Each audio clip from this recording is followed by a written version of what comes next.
ब्रह्मा स्वयं ब्रह्मलोक में नारद जी को कहते हैं कि नारद, जिनको महादेव की भक्ति मिली है उनको और कुछ करने की आवश्यकता नहीं रहती। हे नारद, भगवान महादेव की भक्ति मुक्ति का द्वार है। भगवान शिव की उपासना करने से मनुष्य को भोग भी मिलता है, भोग भोगने की शक्ति भी मिलती है और अंते जीवात्मा मुक्त हो जाता है। हे नारद,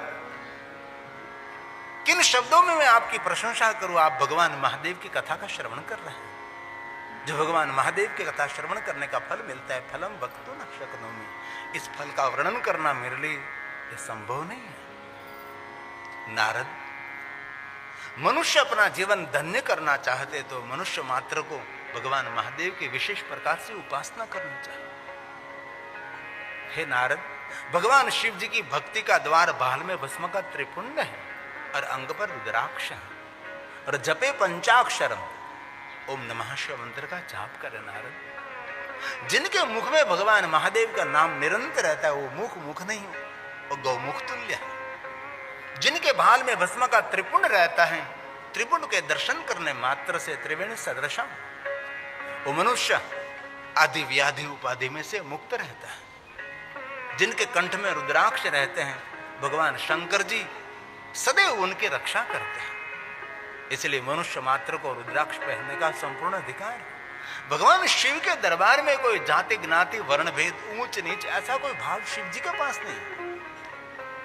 सिर्फ आपका भाव पर परमात्मा शिव के प्रति कैसा है, ये बहुत महत्व की बात है। शंकर भगवान इतने एक सरल देवता है, इसलिए देखो तो भगवान शंकर जी के परिवार में सबका स्वीकार है। जहां देव है, जहां दूत है, जहां भूत है, जहां मूषक है, जहां मयूर है, जहां नंदी है, जहां सिंह भी है, सब अलग अलग भगवान शिव के परिवार में उपस्थित रहते हैं। और शिव सदैव प्रसन्न रहने वाला देव है। शेष मंदाग्निधारी भाल चंद्र त्रिलोचन, जिनकी मुखाकृति प्रसन्न है। भगवान शिव जी की मुखाकृति में कभी नाराजगी नहीं होती।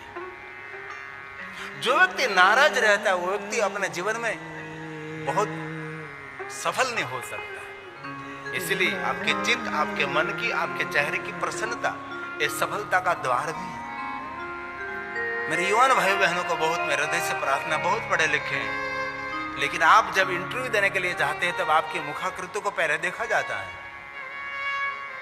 आप कम पढ़े लिखे हैं, आपके पास प्रश्नों का उत्तर भी कम है, लेकिन आपकी मुखाकृति वो पहले देखते हैं कि आपकी मुखाकृति पर कितना उत्साह है, कितना आनंद है। उत्साहित व्यक्ति बहुत कुछ कर सकता है।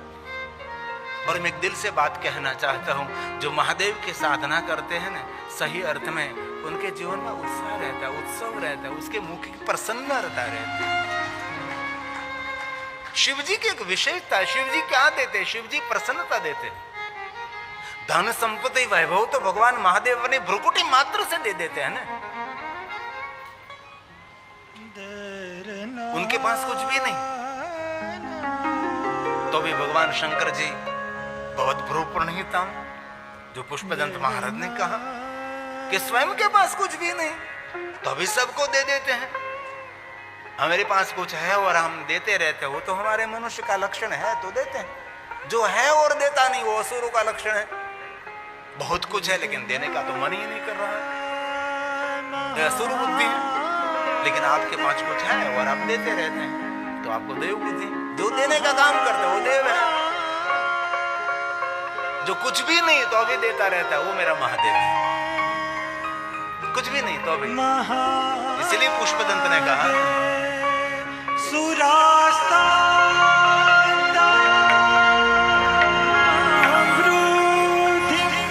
कभी कोई देवता मिले तो पूछ लीजिए, इंद्र तो इंद्रपुर कहां से लाया?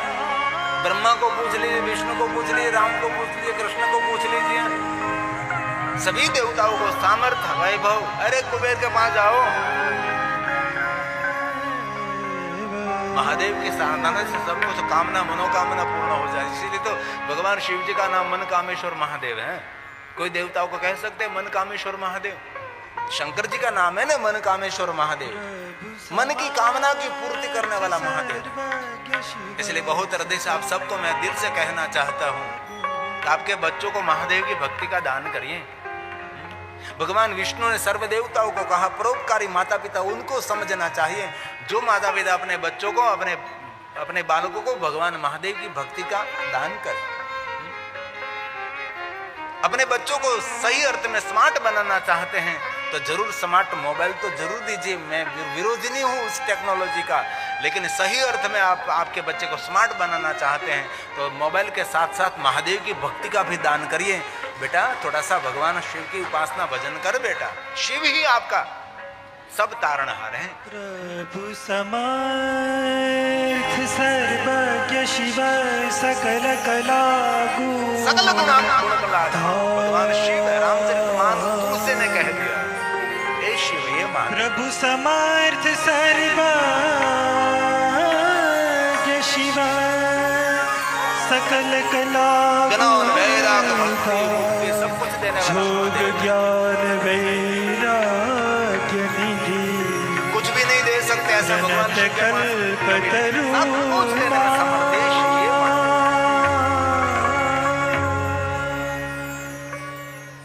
इसीलिए विशेष प्रकार से महादेव की उपासना। बाल में भस्म का त्रिपुण नहीं, भस्म की बिंदी करे भाई, हमारी संस्कृति हमारी परंपरा है। बहुत लोगों को उनकी परंपरा को निर्वाहन करने में कोई शर्म नहीं लगती।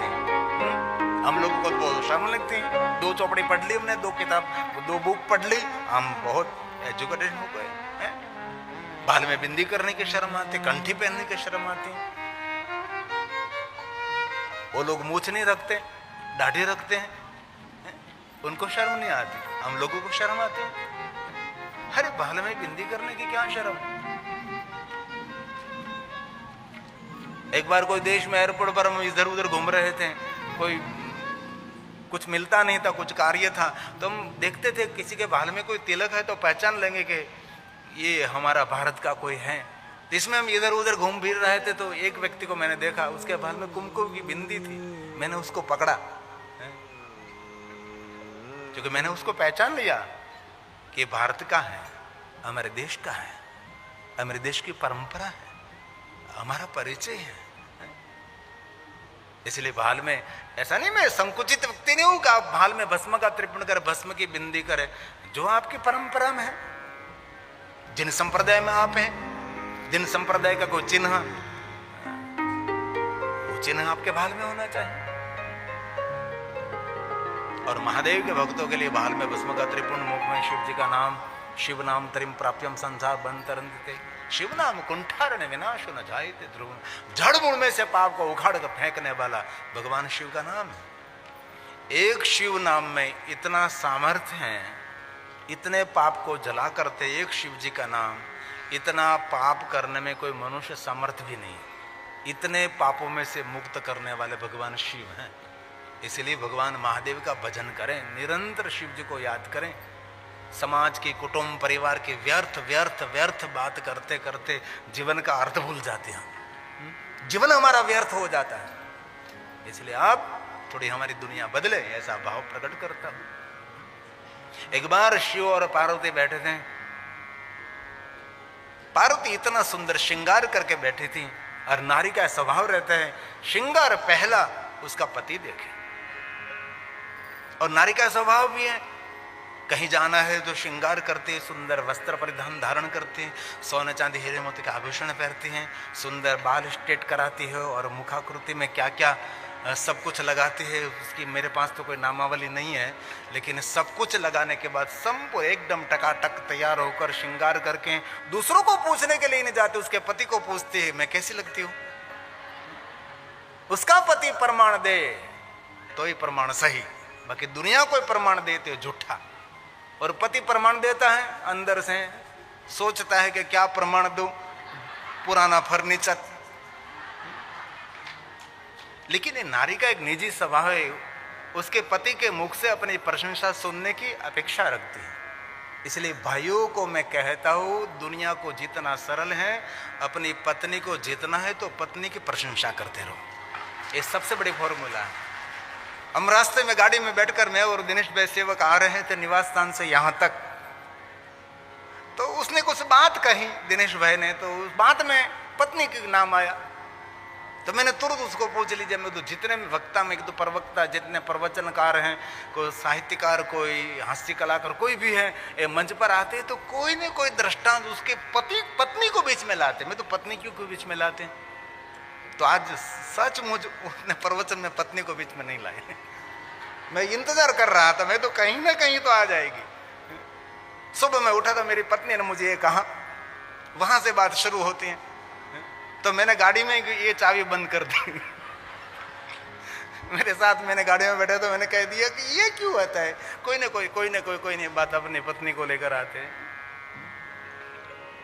और शक्ति के बिना तो पुरुष भी अधूरा, नारी के बिना तो पुरुष भी अधूरा। नारी हमारी सर्वशक्ति है, नारी शक्ति। सुबह सुबह में गायत्री परिवार के सभी भाई बहन मिलने के लिए आए थे। तो एक गायत्री परिवार में से एक जो प्रधान व्यक्ति था बोला, नारी शक्ति सब पीछे आ जाए। मैंने बोला नारी शक्ति तो पीछे आ जाइए। मैंने यही समय सूत्र बना लिया कि नारी शक्ति जिनके पीछे रहती है ना, इस पुरुष हमेशा आगे ही रहता है। इस पुरुष को कोई पछाड़ नहीं सकता। ये हमारी भारतीय संस्कृति है, जो नारी की गरिमा है, नारी की महिमा है। जिन परिवार में नारी की आदर सत्कार मान सम्मान रहता है, वहां देवता निरंतर निवास करते हैं, रमण करते हैं, आनंद भी करते हैं। यत्र नार्यस्तु पूज्यन्ते रमन्ते तत्र देवता यत्रेतास्तु न पूज्यन्ते सर्वास्तत्र फलक्रिया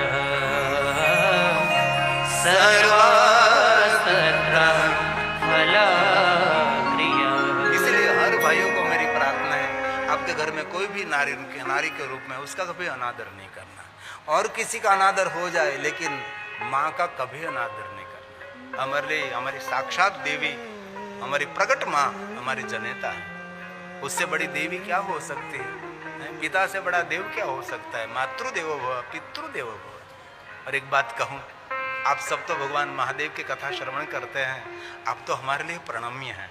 लेकिन आप सबके माता पिता को मैं गिरी बापू हृदय से प्रणाम करता हूँ, क्योंकि उसने कुछ संस्कार दिया होगा ना, कोई ना कोई तो संस्कार दिया होगा कि बेटा कथा सुननी चाहिए, जहाँ कथा हो रही है वहाँ बेटा जाना चाहिए, ऐसे कोई सत्कर्म सत्कार्य हो रहा है वहाँ बेटा योगदान देना चाहिए। आज मुझे सोनू भाई भी कह रहे थे, जो शंकर जी के नाम से पूरा व्यवसाय सबका, आप उससे परिचित हैं। हमारे सोनू भाई सामने बैठे हैं, जो खड़े हुए अभी, वो मुझे कहते थे, बाबू हाँ हमारे चारों भाइयों में जो संस्कार है ये हमारी माँ ने दिया है। सबको अलग अलग सबको विभाजन दिया, बेटा तुझे ये करना। पहले दिन से मैं देखता हूँ और सब भाव से कथा सुनते हैं, लेकिन ये सोनू का भाव जो उभर रहा है, ऐसा भाव कम दिखने को मिलता है। बहुत हृदय से आदर करता हूँ। आज मैं उसके पूरे परिवार को मिला, निकट से जब मिलते हैं तब परिचय होता है ना, बाकी सबको देखते तो रहते हैं। इसलिए आपको भाव की मैं वंदना करता हूँ। शिव जी के दरबार में भाव की प्रधानता। तो पार्वती ने पूछा कि महादेव मैं कितने सुंदर श्रृंगार करके आपके समक्ष में बैठी हूं और आप कहीं दूर दूर देख रहे हैं। पार्वती का मन ये था कि भगवान शिव मुझे ही देखें, जो इतना सुंदर श्रृंगार करके मैं उसके सामने उपस्थित हूं, तो मुझे ही देखना चाहे, और किसी को देखने की क्या जरूरत है। तो शंकर जी दूर दूर दूर को उसे देख रहे थे। पार्वती ने पूछा क्या देख रहे हैं? तब शिव ने कहा मेरा भक्त आ रहा है, उसको मैं देख रहा हूं। जैसे माँ अपने साधकों को नहीं देखती तो माँ भी व्याकुल हो जाती है, वैसे महादेव का भी यही वचन है, अपने भक्तों पर कृपा दृष्टि करते हैं, करुणा दृष्टि करते रहते हैं, अपने भक्तों पर उसकी निरंतर दृष्टि रहती है। तो बार बार पार्वती पूछने लगी क्यों देख रही? तो आ रहा है, कैलाश पहुंच जाएगा, अभी निवास स्थान यहां ही पहुंच जाएगा। कैलाश आ रहा। कैलाश क्या है? कैलाश एक स्वर्ग नहीं, करोड़ों करोड़ों स्वर्ग का उद्गम स्थान कैलाश है। कैलाश को शमशान नहीं है। और मैं दिल से कहता हूं, कहीं भी शमशान के द्वार पर कैलाश शब्द लिखा है तो उसको दूर कर दीजिए। इतना पावन, इतना पवित्र, जहां शिव और शक्ति निवास करते हैं, इतना सुंदर कैलाश शब्द शमशान के द्वार पर क्यों लिखते हैं आप? नहीं लिखना चाहिए। हमारी रिक्वेस्ट है, हमारी बहुत नम्र विनंती है। और कोई शब्द लिखो आप, मुक्ति धाम, अंतिम धाम, संस्कार धाम, अग्नि संस्कार धाम, बहुत सारे लिखो। कैलाश क्यों? कैलाश शब्द आप शमशान के द्वार पर लिखना शुरू कर दोगे तो कोई अपने बंगले का नाम कैलाश नहीं रखेगा, कोई अपने मकान का नाम कैलाश नहीं रखेगा, है ना? अरे कोई भाई का नाम कैलाश भाई रहता, हमारे में तो कैलाश गिरी, कैलाश पूरी, कैलाश भारती रहते हैं। बहुत सारी बहनों का नाम भी होता है कैलाश बहन। इतना पावन शब्द कैलाश किसको कहते हैं? पूरी दुनिया सब नाश हो जाए लेकिन कैलाश कभी नाश नहीं होता। कैलाश भुवन परम रम्य, जहाँ शिव और शक्ति निवास करते हैं। ये शिव महापुरुष ग्रंथ का श्लोक है। कैलाशे भवनम रम्यम। ये कैलाश की महिमा है, कोई सामान्य थोड़ा कैलाश है। जो रामचरितमानस तुलसी ने कहा है, परम रम्य गिरिवर कैलासु, परम रम्य गिरि बरु कैलासु। ये रामचरितमानस तुलसी ने कैलाश क्या है? परम रम्य गिरिवर कैलासु, जहाँ शिव और पार्वती जहाँ निवास करते नहीं, वहां कथा करते हैं। लगे कहन हरि कथा रसाला, जहाँ शिव जी निरंतर कथा गाते हैं और पार्वती निरंतर कथा सुनती है। उमा कहो अनुभव अपना, सत हरि भजन जगत सब सपना, निरंतर भगवान शंकर जी जहाँ कथा गाते हैं। इस सुंदर पावन कैलाश शब्द हम लोग शमशान के द्वार पर लिख देते हैं। नहीं लिखना चाहिए, कभी नहीं। नाम की महिमा। महाकालेश्वर में कथा थी तो महाकालेश्वर महादेव के प्रधान पुजारी महेश गुरु जी ने मंच पर आकर कहा था कि कैलाश कोई शमशान नहीं है और भगवान शंकर शमशान का देवता नहीं है, भगवान शंकर कैलाश का देवता है। कैलाश उनको कहा जाता है जहां एक स्वर्ग नहीं, करोड़ों करोड़ों स्वर्ग का सुख जहां से मिलता है। एक कैलाश की महिमा। इसलिए कहीं भी शमशान के द्वार पर लिखा है, तुम लोगों को समझाओ कि नहीं लिखो। भगवान शिव ने कहा, पार्वती मेरा भक्त आ रहा है, पहुंच जाएगा कैलाश, देखने की क्या जरूरत है? तब शिव ने कहा, चलते चलते आ रहा है, कैलाश की ओर आ रहा है, क्यों देखते हैं? तब शिव जी ने कहा, इसीलिए मैं देख रहा हूं, इस मेरे भक्त ने जीवन पर्यंत भाल में भस्म की बिंदी की है, जीवन पर्यंत कभी रुद्राक्ष का त्याग नहीं किया, सदैव रुद्राक्ष धार्य शिव आज्ञा, महादेव की आज्ञा है, 24 घंटे रुद्राक्ष पहने। जिन अपवित्रता का वर्णन में यहां से नहीं कर सकता, ऐसी अपवित्र अवस्था में आप रुद्राक्ष पहन सकते हैं। अपवित्र तो पवित्रता का दान करने वाला रुद्राक्ष है। आप पवित्र हैं तब रुद्राक्ष नहीं पहनो, चलेगा, लेकिन अपवित्र अवस्था में कभी रुद्राक्ष का त्याग नहीं करना चाहिए। जो रुद्राक्ष हमारी रक्षा करते हैं। हमारे जीवन में कोई अमंगल घटना पवित्र अवस्था में नहीं रहती, हमारे जीवन में कोई अमंगल घटना रहती है तो अपवित्र अवस्था में रहती है। इसलिए अपवित्र है उनको पवित्रता का दान करने वाला रुद्राक्ष। इसलिए बच्चे से लेकर किशोर से लेकर युवा से लेकर प्रौढ़ से लेकर वृद्ध तक सब रुद्राक्ष पहन सकते हैं, 24 घंटे पहन सकते हैं। जन्म से लेकर मृत्यु तक रुद्राक्ष पहने। किसी का अवसान हो गया, मृत्यु हुई, उस दादा दादी ने गले में रुद्राक्ष की माला पहनी तो कभी निकालनी नहीं चाहिए। रुद्राक्ष की माला के साथ उसको अंतिम यात्रा कराओ। लेकिन ये दादा दादी ने सोने में बनाई हुई रुद्राक्ष की माला है तो धीरे से निकाल लेनी चाहिए।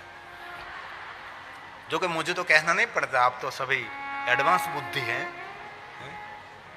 आगम बुद्धि है, आप सबको तो नहीं कहना पड़ता। इसलिए मेरे भाइयों बहनों को मेरे हृदय से दिल से प्रार्थना है, रुद्राक्ष पहनना चाहिए।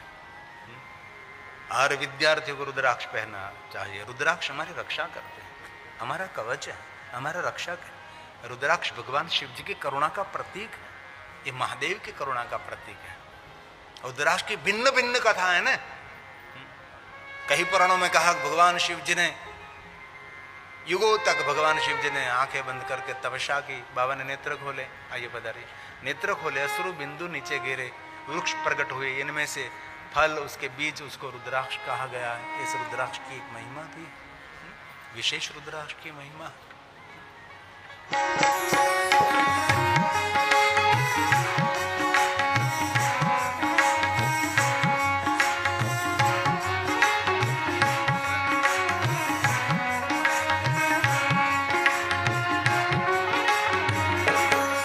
मेरे भोले के सहारे शिव शंकर डमरू वाले, मेरे भोले के सहारे शिव शंकर डमरू वाले, मेरी नैया सागर से तू पार लगा दे, मेरी नैया सागर से तू पार लगा दे।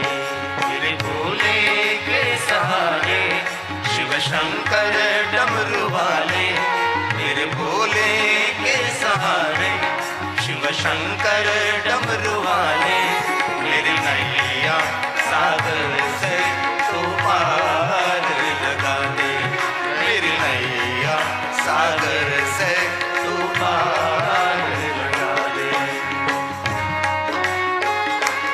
अरे ताली महादेव ने वाले, ताली से आरोग्य मिलता है, ताली से प्रसन्नता मिलती है, ताली से पाचन शक्ति सक्रिय होती है। आज कोई लोग खा नहीं सकता। मेरे कीर्तन में ताली क्यों है? उनकी कोई महिमा है। सिर्फ भक्त लोग ताली मारते नहीं, सबके लिए उपाय है। कृपा करो गंगाधारी मैं शरण तिहारी, कृपा करो गंगाधारी मैं शरण तिहारी, तुम्हें सबका सहारा तुम्हें तारणहारा, तुम्हें सबका सहारा तुम्हें तारणहारा, मेरी नैया सागर से तू पार लगा दे, मेरी नैया सागर से तू पार लगा दे। हे महादेव! बाबा को याद करें, जीवन में तो याद भी रहे।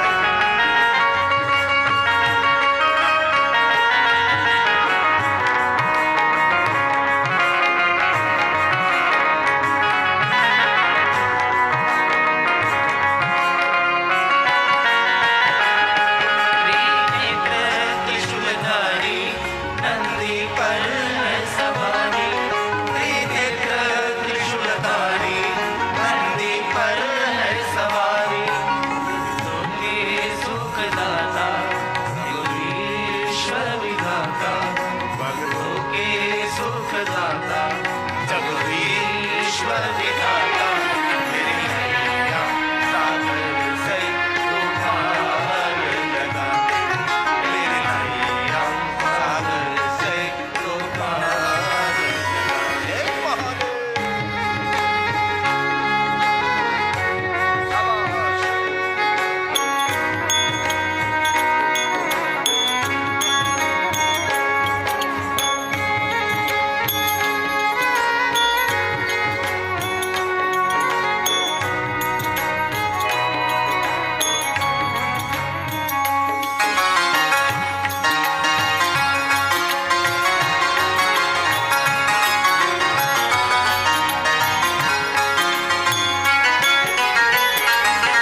शिव नाम महिमा गावे जीवन का सुख पावे, शिव नाम महिमा गावे जीवन का सुख पावे, ये सभी गा रहे हैं, हम भी गा रहे हैं, ये सभी गा रहे हैं, हम भी गा रहे हैं, मेरी नैया सागर से तू पार लगा दे, मेरी नैया सागर से तू पार लगा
पार्वती, जिन्होंने अपने बाल पर नित्य भस्म का त्रिपुंड किया और कैलाश की ओर आ रहा है। भस्म लगाने से क्या होता है? भस्म लगाने से हमारी मन की विचारधारा बदलती रहते। वो आदर के साथ कहता हूं, 3 महीने लगातार रोज भस्म का त्रिपुंड करो, आपको धीरे धीरे सब कुछ नाशवंत होने लगता है। भस्म औषधि है। और बहुत दिल से कहता हूं, जो कुछ मेरी आंखों के द्वारा देख रहे सब कुछ नाशवंत है। इसलिए बड़ो बड़ाई ना करे, कुछ करने की आवश्यकता नहीं है। ये पृथ्वी पूरा खप्पर है, किसी को नहीं छोड़ती, सबका भक्षण कर लेती है। यहाँ कोई निरंतर नहीं है शिव के सिवा। इस ब्रह्मांड में सब कुछ नाशवंत है। इसलिए भस्म का त्रिपुंड करने से मन में वैराग्य भाव प्रकट होता है, और जिनके मन में वैराग्य भाव प्रकट होगा वही मुक्ति पा सकता है। जहां तक वैराग्य नहीं होता वहां तक मुक्ति संभव नहीं है। अंत समय जहां मन रहेगा यम यम, वहां आपकी गति होगी। इसलिए जीवन मिला है तो धरती पर दीपमाला प्रज्वलित करके जाए। दुनिया आपको याद करेगी, दुनिया आपकी गाथा गाएगी। और बहुत दिल से कहता हूं, कठोर पुरुषार्थ, अति पसीना युक्त जो धन मिला है वो आपको तन का भी सुख दे सकता है और मन का भी सुख दे सकता है और परिवार का भी सुख दे सकता है। बहुत पसीना, अति पुरुषार्थ से कमाया हुआ धन वही मन को सुख दे सकता है, बाकी मन व्याग्र रहता है। इसलिए थोड़ी सुविधा भले कम मिले लेकिन मन की शांति मिलनी चाहिए। आज शांति का अभाव है। जिनके पास शांति नहीं उसका मरण बिगड़ता है। शिव जी का सबसे बड़ा संदेश वही है। महादेव ने स्वयं ने कहा है, पृथ्वी पर खप्पर है, सब कुछ भक्षण कर लेती है, कुछ भी नहीं रहता। और एक दिन तो होने वाला है। महादेव ने इसीलिए तो कहा ना, उमा कहू अनुभव अपना सता हरि भजन, छोड़कर सब कुछ माल खजाना। आज नहीं तो कल एक फड़ाको, आंख बंद, दुनिया खत्म। थोड़ी देर तक सब रोएंगे, आगे सब लोग।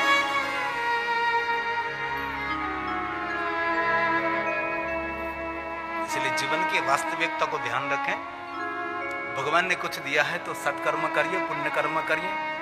किसी के घर में अंधेरा है तो वहां दीप प्रज्वलित करिए। सज्जन लोग, श्रेष्ठ लोग, ज्येष्ठ लोग बहुत कुछ सत्कार्य करते रहते हैं, सत्कर्म करते रहते हैं। यही हमारा जीवन है। बाकी सब मिट्टी तुल्य है, कुछ भी नहीं रहने वाला। हमारी प्राचीन बहुत जूनी पंक्ति 30 साल पहले से गाता हूं मैं। छोड़ कर सब कुछ माल खजाना। ये सत्य है। इसलिए जितनी जरूरियात है इतना ही रखना। जो जरूरियात नहीं है किसी को दे दीजिए, किसी को काम आएगा। इसलिए मेरे भाई बहनों को बहुत मेरी प्रार्थना है, आपके लिए जितना बहुत जरूरी है इतना रखिए। संग्रह मृत्यु को बिगाड़ता है और मृत्यु सत्य है। इसलिए सत्कर्म से मृत्यु मंगलमय हो सकती है। यह सुंदर पंक्ति है, वैराग्य शतम। छोड़ कर सब कुछ माल खजाना, अंते अकेला जाना, आखिर तो मर जाना।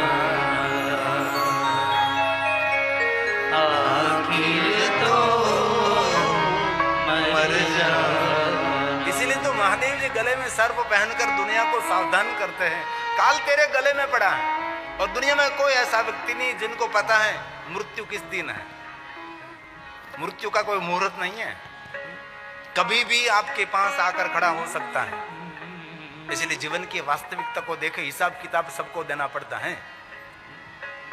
हमने शिव महापुराण ग्रंथ में कहा है, शिव द्रव्य अपहरणम, जो शिव द्रव्य का हरण करता है उसका कोई प्रायश्चित नहीं। ये भगवान महर्षि वेदव्यास ने कहा, जो 3 पापों का भयंकर वर्णन किया है, ये 3 पापों अति भयानक, उसका कोई निवारण नहीं, प्रायश्चित ही नहीं, कोई विधि विधान कर्मकांड पूजा पाठ यज्ञ यागादि में कहीं भी नहीं।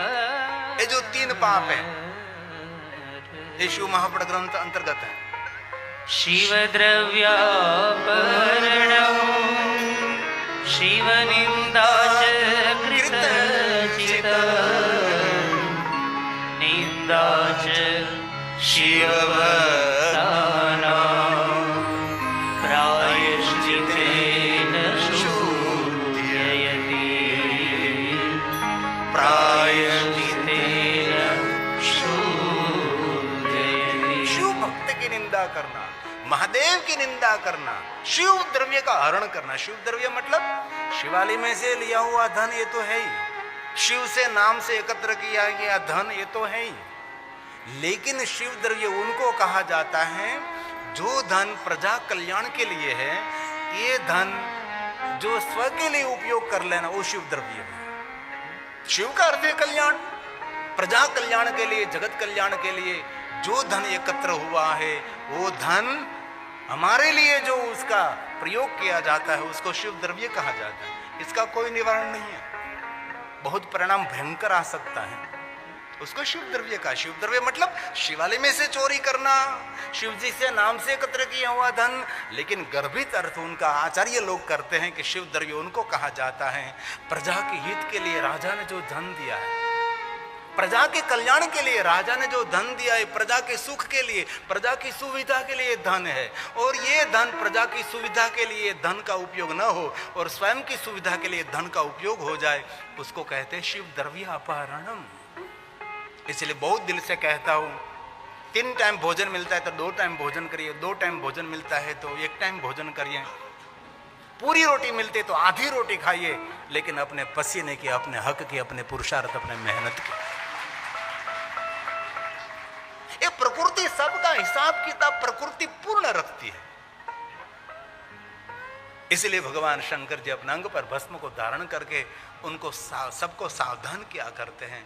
ये सब कुछ आज नहीं तो कल आंख बंद हो गई, सब कुछ नाशवंत हो गया। इसलिए गले में सर्प पहनकर कहते हैं काल तेरे गले में पड़ा है, जो करना है आज कर ले, कल पर कुछ भी छोड़ने की कोई आवश्यकता नहीं है, आज ही कर। कल करे सो आज कर, आज करे सो अब कर, अब शुरू ही कर दे। और सत्कर्म करने की इच्छा कभी हो जाए नहीं तो कल पर नहीं छोड़ना, आज ही करो। भगवान सत्यनारायण की कथा करनी तो पूर्णिमा की इंतजार नहीं करना चाहिए, क्योंकि पूर्णिमा आने से पहले अमावस्या भी आ सकती है। कभी पूर्णिमा का इंतजार करते करते अमावस्या भी हो सकती है। इसीलिए जो कुछ करना आज कर ले। कर्ण ने एक बार दाबा हाथથી દાન કરી દીધું। કોઈ ઠપકો આપ્યો પેલા કર્ણ એટલો મોટો દાનેશ્વરી દાબા હાથથી દાન કરે છે। કર્ણએ કહ્યું કે મને ખબર છે દાબા હાથથી દાન ન કરાય, પણ દાબા હાથથી જમણા હાથમાં લો, મારો વિચાર બદલી જાય તો। इसी ये बात है जीवन की। इसीलिए जीवन की वास्तविकता को देखें।